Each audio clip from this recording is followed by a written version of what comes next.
દક્ષિણ ગુજરાતમાં અતિભારે વરસાદની આગાહી કરાઈ છે। હવામાન નિષ્ણાંત પરેશ ગોસ્વામી આગાહી કરી છે। આજથી 30 તારીખ સુધીમાં અતિભારે વરસાદની શક્યતા વ્યક્ત કરાઈ છે। રાજ્યના અન્ય ભાગમાં પણ પડી શકે છે ગાજવીજ સાથે વરસાદ।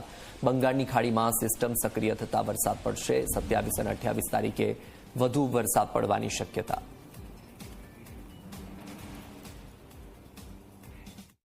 ઓલ ઓવર ગુજરાતની અંદર જે વરસાદ પડવાનો છે તેમાં સૌથી વધારે વરસાદ છે દક્ષિણ ગુજરાતમાં નોંધાય તેવી શક્યતાઓ છે।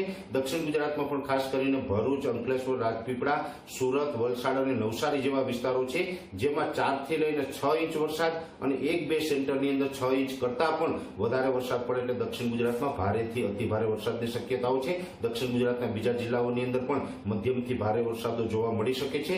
જે મધ્ય ગુજરાતના જે ભાગો છે જેમાં ખાસ કરીને અમદાવાદ, ગાંધીનગર, આણંદ, નડિયાદ, ખેડા, કપડવંજ જેવા વિસ્તારોની અંદર આવનારા 4-5 દિવસ સુધી એટલે કે 24 થી 30 સપ્ટેમ્બર વચ્ચેનું જે સેશન છે દરમિયાન હળવાથી મધ્યમ ઝાપટાઓ જોવા મળશે।